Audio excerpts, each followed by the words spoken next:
দীঘায় ঘুরতে ঘুরতে যে আমরা সমুদ্র সৈকত সরণিতে একটা জগন্নাথ মন্দির করব, তখন আমরা পুরীর জগন্নাথ মন্দিরের যে হাইট, সেই হাইট অনুযায়ী আমরা এটা করব বলে ঠিক করি। আমি নিজে জায়গাগুলো ভিজিট করি, আমার সাথে গভর্নমেন্টের সব অফিসাররাও ছিল। সেদিনের চিন্তাভাবনার জোরে আজকে 3-4 বছর টাইম লেগেছে এই এত সুন্দর একটা জগন্নাথ মন্দির, জগন্নাথ ধাম তৈরি করতে। এবং পুরীর সাথে নিশ্চয়ই আমরা তুলনা করব না, কারণ ওদেরটা ওদের মতো, আমাদেরটা আমাদের মতো। ওদেরটা রাজারা করেছেন দীর্ঘদিন আগে, আমাদেরটা আমরা সরকারের পক্ষ থেকে করছি। টোটাল টাকাটাই সরকারি। জায়গাটা অনেক বেশি আছে, এখানে প্রায় 20 একর জমি আছে। ভোগঘর আলাদা আছে, স্টোর রুম আলাদা আছে, গেস্ট রুম আলাদা আছে,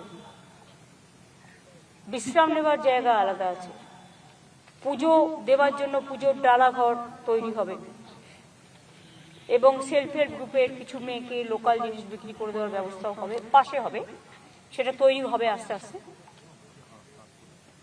আমরা এখনো পর্যন্ত প্রায় 250 কোটি টাকা খরচা করেছি।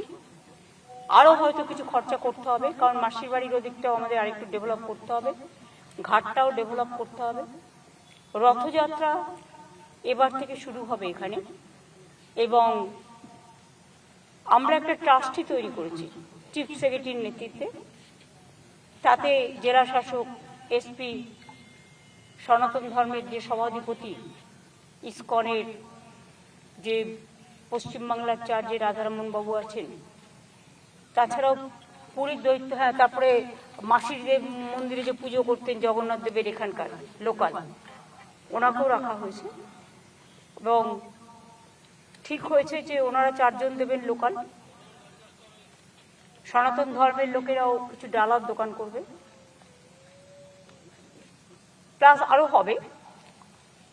পুরীতে যেমন খাজা পাওয়া যায়, এখানে বাংলার যে বিশিষ্টতা, গজা, ক্ষীরের গজা, গুজিয়া, কালীঘাটের প্যাড়ার মতো প্যাড়া, এই সবগুলো বিক্রি হবে। পুজো টুজো দেওয়ার জন্য যে অ্যারেঞ্জমেন্ট, তার জন্য অনেকগুলো ঘর তৈরি করে দেওয়া হবে। সেটা ট্রাস্টি বোর্ড দেখে নেবে, ডিএম এর উপর দায়িত্ব দেওয়া আছে, এসপি আছে, সবাই আছে, ডিজি আছে, সিএস আছে, হিটকো সবাই আছেন যারা এটা তৈরি করেছেন, চিফ ইঞ্জিনিয়ার আছেন, ট্রাস্টি বোর্ডেরা সকলেই মেম্বার থাকছেন। আমরা আশা করি আর 3 মাসের মধ্যে এটা সম্পূর্ণ কমপ্লিট হয়ে যাবে। মার্বেলের মূর্তি অলরেডি তৈরি হয়ে গেছে, জগন্নাথ, বলরাম, সুভদ্রা। নিম কাঠের মূর্তিটা তৈরি হচ্ছে, কারণ ওটাকে সামনে রেখে পুজোটা হবে।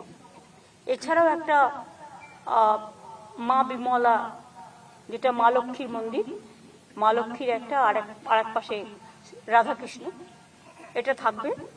তাছাড়াও মেন গেট চৈতন্যদার আগে ঠিক হয়েছিল মাসির বাড়ির ওখানে করবে, সেটা আমি একটু পরিবর্তন করে ডিসিশন নিলাম।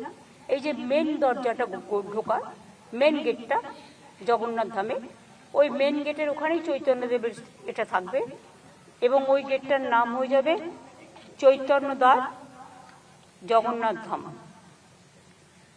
বাদবাকি এখানে স্বর্গদ্বার থেকে শুরু করে সব আছে, অনেকগুলো বিল্ডিং আছে, আপনারা দেখতেই পাচ্ছেন।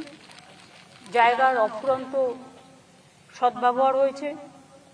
এমনকি পুরীতে যে ধ্বজা তোলা হয়, সেই ধ্বজা তোলার ব্যবস্থাও এখানে রাখা হয়েছে।